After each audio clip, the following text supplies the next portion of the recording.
आप देख रहे हैं नवोदय टाइम्स पंजाब केसरी टीवी। देश के अंदर कोरोना वायरस के चलते लॉकडाउन हुआ और इसी लॉकडाउन के बीच स्कूल जो कॉलेज हैं वो बंद हो चुके हैं। लेकिन अब जिस तरीके से अनलॉक होने की शुरुआत हो चुकी है, ऐसे में अभिभावकों की मांग उठ चुकी है कि अगर स्कूल नहीं तो फीस नहीं।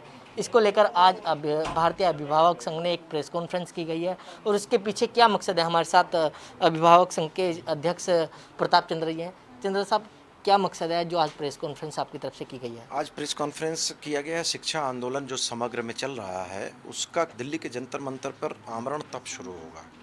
आमरण तब की परिकल्पना ये है कि हम ये मानते हैं कि ये प्रॉब्लम को सॉल्व केवल केंद्र सरकार कर पाएगी, यानी मोदी जी।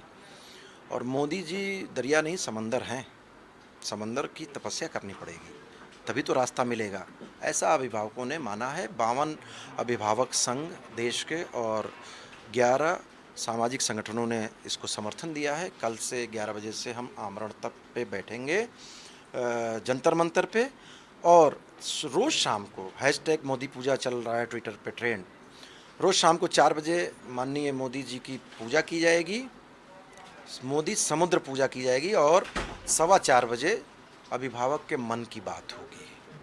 मांग क्या है? ऐसा क्यों करना पड़ रहा है आप लोगों को? हमारी कुछ नहीं, सिंपल 3 मांगे हैं अभिभावकों की सर्वसम्मति से। ये पहली बार हिंदुस्तान के इतिहास में हुआ है कि सर्वसम्मति से पेरेंट्स एसोसिएशन एक साथ हुए हैं। अभी पेरेंट्स तो एक साथ हैं ही। पहला, नो स्कूल नो फीस, यानी कि लॉकडाउन के समय जो बंद था, पढ़ाई हुई नहीं तो उसमें फ़ीस देने का कोई मतलब नहीं बनता है। दूसरा, ऑनलाइन क्लास तो ऑनलाइन की फ़ीस, कैंपस वाली फ़ीस नहीं देंगे हम।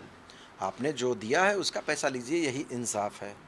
तीसरा और आखिरी अहम सवाल जो आगे वाली पीढ़ी के लिए बहुत ज़रूरी है, शिक्षा नियामक आयोग बनना चाहिए। शिक्षा के नाम पे जो शोषण हो रहे हैं वो केवल छात्रों और अभिभावकों के साथ नहीं, टीचरों के साथ। आपको याद होगा, मालूम होगा इस समय की क्या स्थिति है। निजी स्कूलों ने लगभग आधे से ज़्यादा टीचरों को निकाल दिया है। उनके पास कोई रेमेडी नहीं है, न वो कोर्ट जा सकते क्योंकि प्राइवेट को कोर्ट इंटरटेन नहीं करता है, न ही वो लेबर कोर्ट जा सकती हैं, लेबर में आती नहीं, कंज्यूमर है नहीं, इसलिए कंज्यूमर कोर्ट नहीं जा सकते। तो वो जाएँ कहाँ? आने वाले समय में और एक विभत्स रूप आने वाला है, जो कोचिंग का अजगर बढ़ रहा है। तो इसलिए शिक्षा नियामक आयोग होना जरूरी है जिससे रेगुलेट हो सके। जैसे आपने देखा होगा बिल्डरों की मनमानी जब हद से ज़्यादा बढ़ गई थी तो रेरा बनाया गया, उसी तरीके से शिक्षा नियामक आयोग बनाया जाए। और ये बहुत आवश्यक ज़रूरी चीज़ है, शिक्षकों के लिए भी, कर्मचारियों के लिए भी, स्कूल मालिक के लिए भी, क्योंकि उनको भी कोई दिक्कत हो वो भी जाएँ, हमको कोई दिक्कत हो तो ईजी एक एप्लीकेशन लगाएंगे। लेकिन प्रताप जी, अगर बात करें, जब लॉकडाउन हुआ तो लॉकडाउन के दौरान जब स्कूल वालों ने फीस मांगी तो कुछ अभिभावक संघ जो हैं वो हाई कोर्ट भी गए हैं। लेकिन हाई कोर्ट ने कहा है कि आप मिल बैठ के आप बात कीजिए और अभी तक कोई डिसीजन भी नहीं आ पाया है। तो क्या लगता है कि मामला कोर्ट में लंबित है? मेरा पूरे उत्तर प्रदेश में एक ही पीआईएल दायर हुई थी और मेरी Pratap Chandra versus state government, उसमें यही मांग थी कि ऑनलाइन क्लास तो ऑनलाइन की फ़ीस तय किया जाए कोर्ट के द्वारा। और अभिभावक संघ के साथ साथ, मतलब मेरे साथ साथ जो निजी स्कूल एसोसिएशन है वो भी गया था कि सरकार अभिभावकों को बोले कि पैसा दें। तो कोर्ट ने कहा कि हम दोनों को अलग अलग नहीं सुनेंगे, अलग अलग सुना, 2 हियरिंग हुई, अब दोनों को कंबाइंड कर दिया गया है और कंबाइंड सुनी जाएगी और सुनने के बाद फैसला आएगा। मुझे लगता है कि जल्दी आ जाएगा और इसका सेटिल है ना, चूँकि ऑनलाइन क्लास की ऑनलाइन फ़ीस तो सेटिल है। सेंट्रल गवर्नमेंट की जो ओपन क्लासेस चलती हैं उसमें 2 होती हैं, एक करिस्पॉन्डेंस कोर्स होता है, एक ऑनलाइन 2018 में बना था।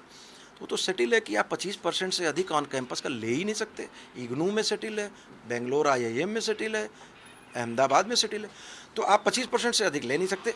दिक्कत केवल इतनी है सरकारों की कि सरकार को चाहिए तीनों लोगों को बैठा ले, अभिभावक संघ, स्कूल और सरकार, कि भाई क्या दिक्कत है। हमारी मांग है कि भाई न्याय करिए। न्याय सबको प्रिय होता है, स्कूल भी इससे इनकार नहीं कर पाएंगे। वो सब रोना बेकार है कि स्कूल के टीचर की फ़ीस कैसे होगी, तब तो हमने नहीं पूछा था जब ज़्यादा वही कमा रहे मेरा थे। सवाल यही है कि अब जिस तरीके से स्कूल वाले एक पॉइंट रखते हैं कि हमें भी टीचरों की फीस देनी है, इसलिए हम अभिभावक से फीस मांग रहे हैं। अरे तो उनको तो इस साल देनी पड़ी थी, मेरे को तो फीस तमाम दिन से देनी पड़ रही, कई साल से। हमने तो कभी बोला नहीं कि क्रेडिट कार्ड से दे रहा हूँ कि पर्सनल लोन लेकर के दे रहा हूँ। तब भी नहीं पूछा था जब 10,000 वाली किताब जो है 5,000 वाली किताब 10,000 में बिकती थी। यही टीचर लोग वो उसकी एजेंटी करते थे। करें क्या भाई, नौकरी कर रहे हैं ना, तो वो प्रॉफिट कहाँ गया ये तो हमने पूछा ही नहीं। ये 1 साल में पूछने लगे, हम आज तक नहीं पूछे। बंद कर दो ना स्कूल, नहीं टीचर को दे पा रहे तो।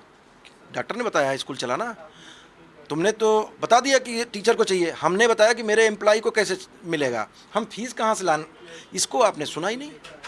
दिल्ली से कमल कुमार कंसल, नवोदय टाइम्स, पंजाब केसरी टीवी।